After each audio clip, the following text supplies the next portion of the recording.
After months of delayed tactics, the Speaker of the National Assembly has finally done what the Constitution requires of him.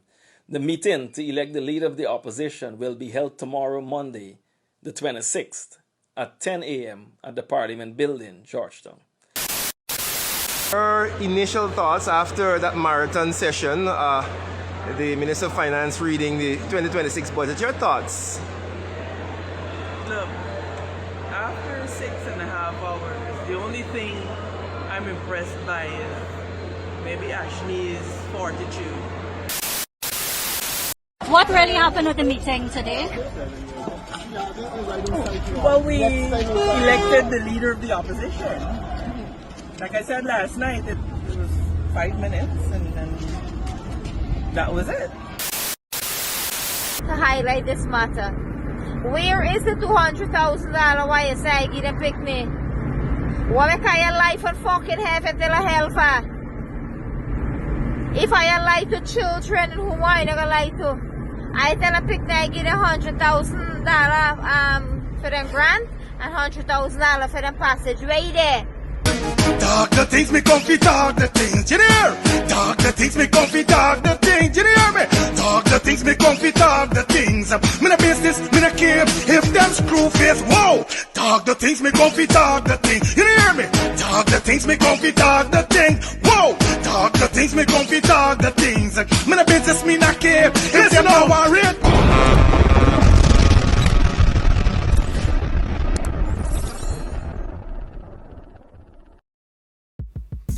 Let me talk the things the banner we're going on, neighbors. Welcome back to the channel. Welcome back to Let's Talk the Things TV. Your boy Fire Feelings in the building. You know how we doing it wrong here, so you know what it is. Definitely back with a new upload. As you guys see how the upload start, y'all know we're bubbling the pot, y'all know what they're putting in the menu, so y'all know what they should out on the plate. We're not gonna hold you up too much wrong here. So today, you know the code, you know what's up. Alright? Say we're going on, like I said, if it's your first time over here, feel free to give the video a thumbs up, smash that subscribe button and put your post notification bell on. You know the code. So we're not gonna waste no more time. Let's jump into these topics that we got for you. Quick and fast. Let's get this. You could give them your heart, and I'm gonna still say that's not enough.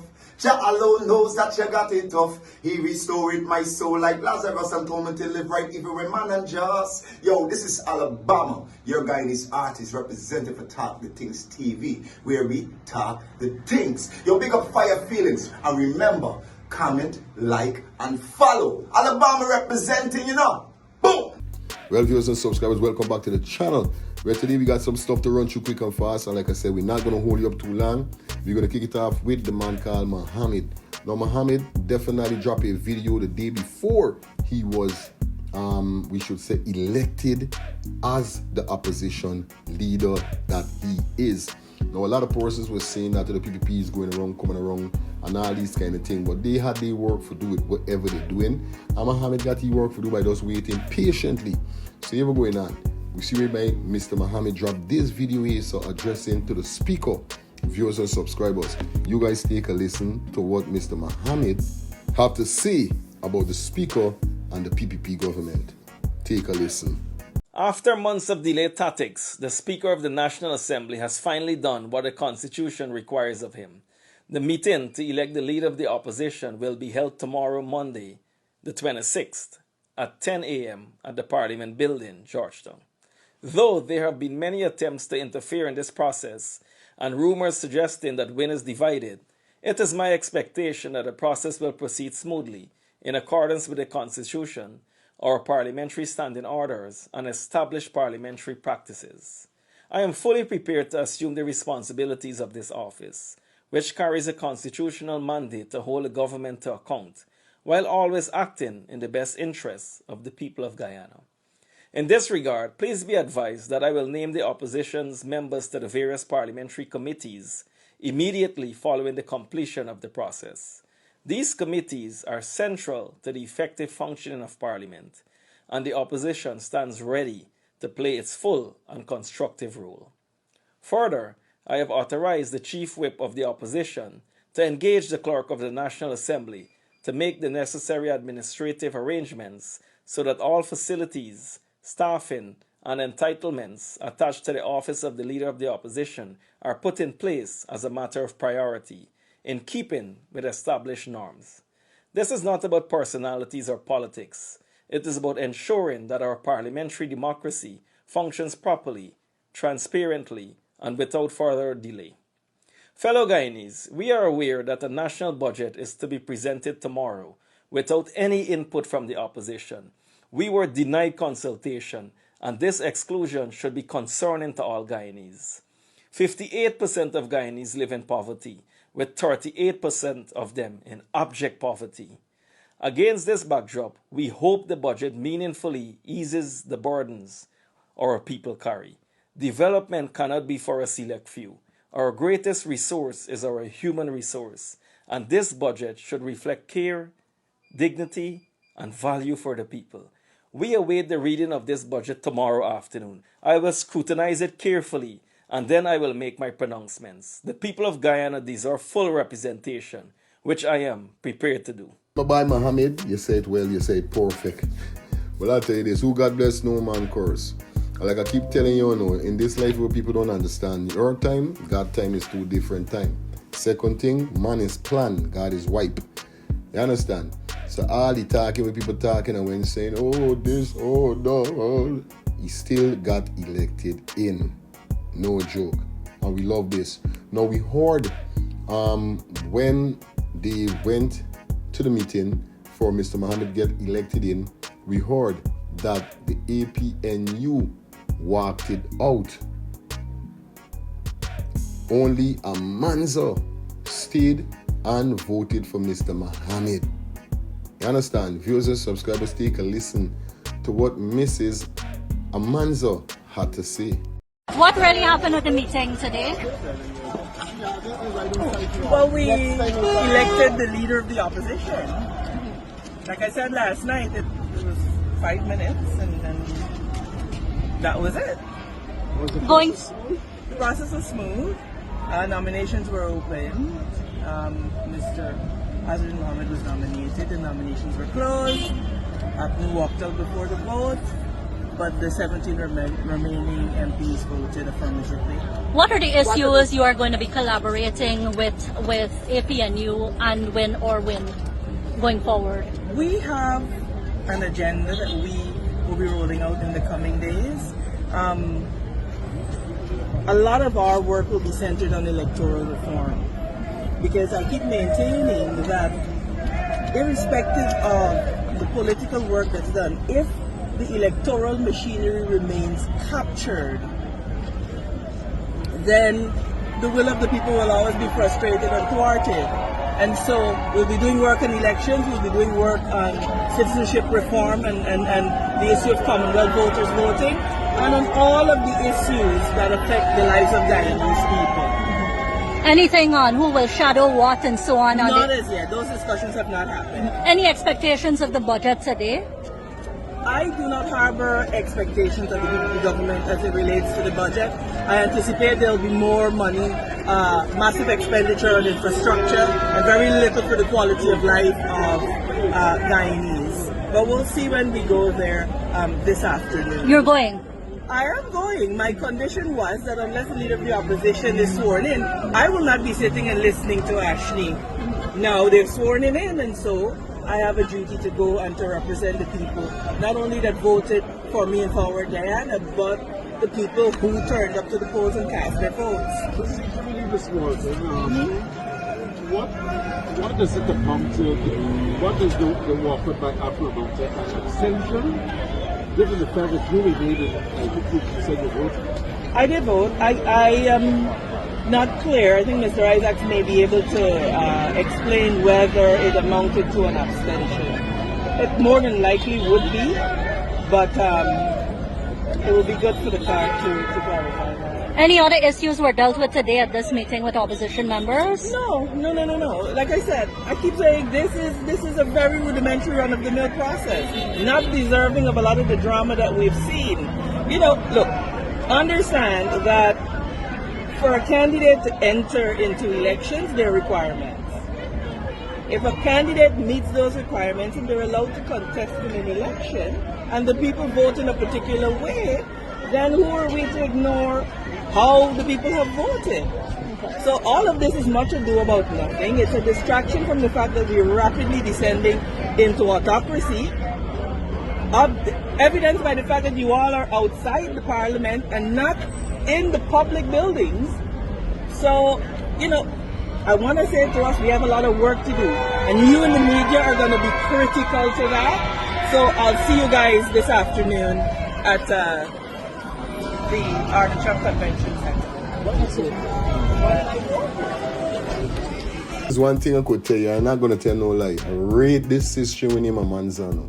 And I'm definitely happy that she voted for Mr. Mohamed, whereby the two of them could definitely collaborate and deal with stuff. Come on, man, we need this, bro. We need this. No joke. At the end of the day, like I said, everybody's saying about this and about that about Mr. Mohamed. Just give the man a chance. Let me see what's going to be the outcome. In this life, everybody need a chance to play the self or show the self. Because we got enough man around we pretending to be friends and there's fake. But guess what is happening? One day. Just one day, you know. Them is get exposed and just get to see who really these banners is. So, if Mohamed is a fake, he's going to get exposed. Lowy, give you a chance. Every dog need a chance. So give the man a chance. But viewers and subscribers, you guys leave your comments in the comment section. Let me know what's your thoughts. Now we see whereby I got this young female here so upset with the government and the premise that they have been giving Guyanese citizen. I remember now Guyana is 6 race. So not only black man going through this lie, is the government Mati Kuli people going through the lie too. And they fed up. Listen to what this female have to say. Good night, people. I'm in this car, but I can't wait to get home to highlight this matter. Where is the $200,000 YSI give them pick me? What make I life and fucking heaven till a hell for? If I lie to children, who am I not gonna lie to? I tell a pick I give them $100,000 for them grant and $100,000 for them passage. Right there. Education officer. Me mean education minister. I talk out my sense tonight. Like, me can't even hear all this fucking lie with them people is a tell by. And then, never to see Ashley Singh, as Honorable Ashley Singh, coursing down the opposition. What a shame! I just need to get out of there. You know why? I do stink. I am dirty. Your words never get weight and power but lies.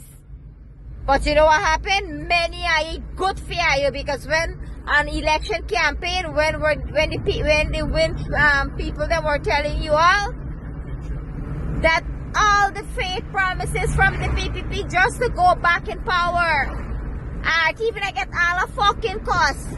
Now, what RTC? You ain't able to see more. You got to come from the internet and talk. PPP is a fucking liar. Oh, my mama, I don't know what to talk. I thank God I get picked me. What a local government want to 55 there. I should talk pokey whole time. She's a fucking liar. They should stop my collect fishery cash grant. She said she donate them in your fucking bank account. Your mother's cunt. I is liar and I is dirty. And I never don't tell lie. They can't reach home. To put it up on the internet. How them poor pick me, I like to them big people for Christmas done. So I can make them wonderful Christmas, one fucking dead Christmas. I like to them poor pick me now. The poor parents that they depend for a little bit money, kinda hard for dead. $5,000 go buy school picnic out school uniform. $6,000 for boots. But $3,000, $4,000 for uniform. But I get panty, but I get tights, but I get vests. $5,000 I do all of that. $50,000 I can go grocery shop with. Hey boy, hey, it is. I am good, you know. I am proper good. PPP proper good. I am proper good. I lie like what? I ask me say life and fucking heaven till I hell more scorn. I ain't get good in I go continue fucking lie. But if I been vote to win, the 1st of December I would have get a cash grant. And they like today, I pick the voucher been a done say when I go get them. And I would have get a 200,000 because when opposition leader would never lie. I can put the head of fucking black for that, I never lie. You can never lie like I desire stink mouth and I'm Mr. Ashley's thing of course don't come on and behave like a clown, like a dunce jackass. Eh? We are all Guyanese and who no wants to talk for them, right? And you can stay quiet. Take pace and pace on your fucking lip. And you get what you want. Well, I telling you, yo, I'll tell you something. People seeing it and people eyes opening every day. And I just hope the government know this. Like I said, I have no vendetta against the PPP, but these are the things them that I beat y'all for, and I have a problem with you guys for when the citizens are crying out like this. You know what I mean? Come on, man. Jano Star, really? But viewers and subscribers, let me know what's your thoughts upon what the sister just now said. We are live here at the Watertown Convention Center just after the reading of the 2026 budget, and we have MP Amanza Walton with us. MP, your initial thoughts after that marathon session, the Minister of Finance reading the 2026 budget, your thoughts? Look, after 6.5 hours, the only thing I'm impressed by is maybe Ashley's fortitude. Nothing else is impressive. I said last night when I was asked what the budget will be about, and I gave what I predicted would be the outline, and true to form, it was exactly as I said. And so what we heard today is more of the same old, same old. And if you heard the budget in 2025, and you listen to this budget, they're virtually the same. So if you want to understand impact, look to see whether your life was better at the end of 2025 than it was at the beginning. And that is when you'll understand how much of an impasse this budget was. And then to have the temerity to steal Apnul's theme of putting people first is just shameless. But you know, nobody has a monopoly on ideas. For me, my deep concern remains a very troubling report by the IDB that talks about inflation and about rising food costs. And then when you listen to the paltry increases given to public servants, not to public servants, to our old age pensioners in terms of the because we care, we are going to have a problem with hunger in this country. I know it. The figures are telling us that. You see this lack of emphasis on the University of Guyana. There is just so much to unpack from those 6.5 hours. But what I can wrap it all in a neat bow to say is more of the same. More for the friends, family, and favorites of the government, and more of nothing for the people of Guyana. And my heart bleeds because I can look down the line and I can see that it's going to be a very difficult year for Guyanese in terms of weathering the storms and the inflation, etc. that is coming. And particularly because oil prices are falling. And so you have a government that has irresponsibly pinned our economy to our oil revenue. And so they put us smack dab in the middle of the Dutch disease. And I am just deeply concerned. But you know, the modus operandi of this government, how they operate, is that when they can't challenge you with facts, they have to engage in all kinds of attacks and ad hominems and so on. And so Ashley clearly maybe has a Napoleonic complex, I don't know, because I've never seen somebody who can just stand and maybe whip himself into a rage, you know, about absolutely nothing. A lot of theatrics, a lot of drama, and very little substance for the people of Guyana. A number of initiatives announced, but my question remains, how is the government ensuring that the savings is passed down to the people of Guyana? We've heard them talk about shipping rates being at pre-pandemic levels for the last 5 years, and none of those savings are being passed on to consumers. Instead, things are becoming more expensive. You know, you had a classic example the other day in terms of opening hinterland airstrips, and the president having to beg people to lower airfares. Then you also have to deal with the issue of when these increases hit the economy, those prices go up immediately. And so you have a one-off grant, prices go up, but they don't come back down. Yeah. And so there is an absolute mismanagement of this economy. And of course we saw the massive investment in infrastructure, and we know why that is. So for the next few days, we're going to be parsing this. We're going to be breaking it down to the people of Guyana so that they understand what is happening. The PPP is good at gaslighting Guyanese people. You know, Ashley Singh spoke about the previous administration banning old cars and banning used tires. And it occurs to me that if you study any developing modern countries, they do not allow, any developing modern country rather, they do not allow cars of a certain age on the roads because they're directly tied to high accident rates. They do not allow used tires because they're tied to high accident rates. But you know what? He couches this in the manner of saying, oh, they don't want you to drive cars. Instead of engaging in healthy debate, talking about the reduction of CO2 emissions, talking about heightened road safety, being tied to more modern vehicles with greater driver assistance, etc. None of that. And so they have a way that they gaslight people. Oh, they don't want you to have this, but we want you to have this. Notwithstanding what they are giving you is not necessarily in your best interest. And so they talk about the cash, they talk about transportation allowance, totaling billions, but do they have a comparative study that says that maybe our children are better off if we have big buses on the road on a schedule? There is not that. This is not a studied approach to managing our economy, and the sad reality is that our people will pay for it. But you know, as leaders, we will just have to be there to explain it to them and to make sure that we continue to highlight that elections have consequences. So the PPP and their friends and families are going to become richer. The ordinary Guyanese is going to become poorer.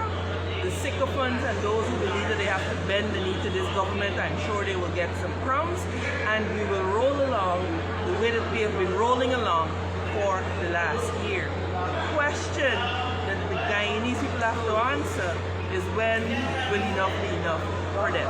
I have two questions. You spoke about the infrastructure budget being so large and how it facilitates corruption.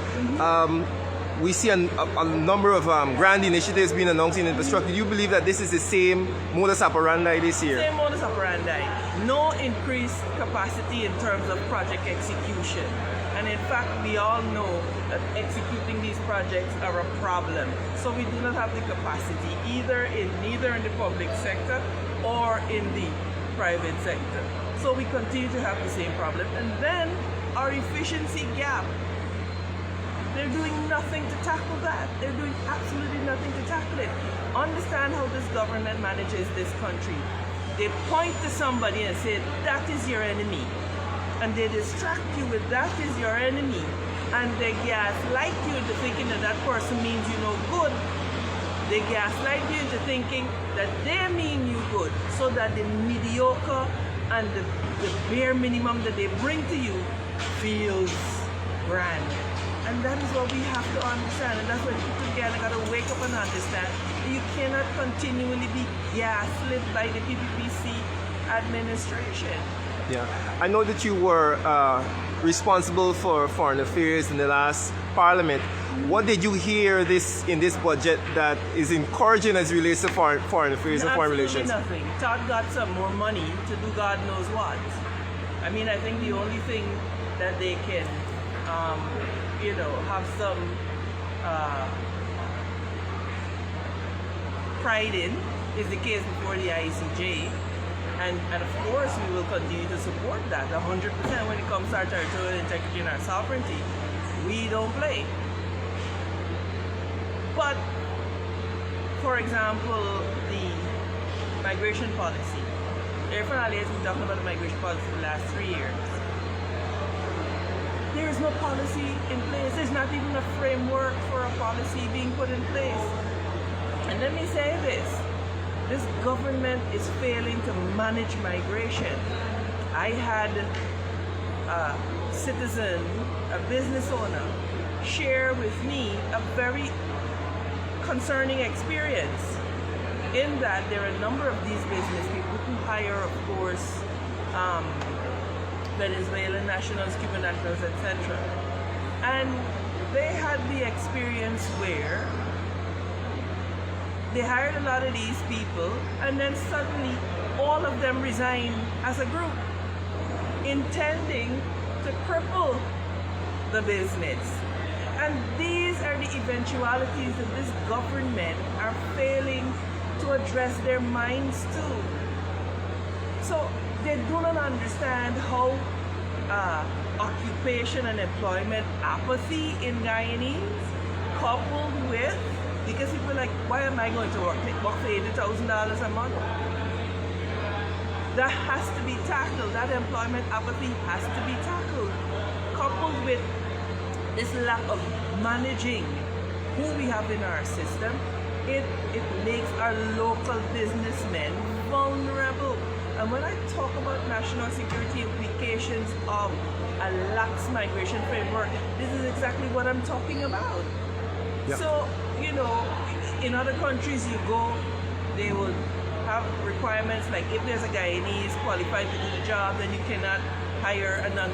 So there are a number of interventions that have to be crafted, but this government is not serious about rolling up their sleeves and doing the hard work. They're extremely good at propaganda. They're extremely good at gaslighting the people of Guyana. They're extremely good at presenting them with an enemy and focusing them on that alleged enemy so that they could get away with the corruption and the graft that they are getting away with currently. All right, final question. I'm going to tie this in. The minister spoke about low employment rates and job creation, but a foreign investigation would show that a lot of these jobs are not high-value jobs.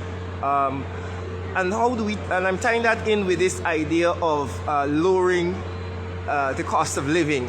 How are people able to move themselves out of poverty? As we know, the last report saw, 50-something% of our population live in poverty. 50% of our population live in poverty. What measures did you hear that are encouraging to Guyanese? Nothing. And this is the point.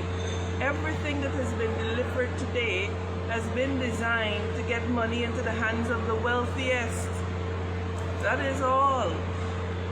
And so it's not about the ordinary Guyanese retaining as much income as they can and having a more disposable income.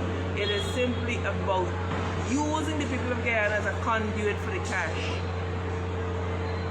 to enrich their friends. And so, my brothers and sisters, it's been a long 6.5 hours. There's so much to unpack here. But bear in mind, all the time, compare like with like. You cannot compare an Blue AFC managed economy without oil to what they're doing now. So when they say, oh, Blue hasn't built the gas to shore, yeah, you have the oil money, Starboy. Like, what are you talking about? And they like to get Guyanese caught up in the theatrics. We have got to, if we're going to make this country all that it can be, we've got to stop being carried away by the drama and the showmanship and really engage in substantive thinking. And it is for leaders like me, Win, to break these things down so that the people of Guyana understand exactly what is happening and exactly why, while we see, there's a beautiful edifice behind us there, going up, a fancy hotel, but tonight, less than a half a mile away, there are families who are going to bed hungry. Something is wrong. Something is wrong. All right. Thank you very much, MP. That was MP Amanza Walton with her thoughts on budget 2025. When them sell to the horse's mouth, this is what I'm talking about. Definitely. Shout out to Amanza. Like I said, this is a strong black empress, and she knows where she's on. She knows where she's coming from. She knows where she's heading. And this is the main thing. Let me show that in this business long, you know, so they can't come around she with foolishness. But is this I was to speak about indeed?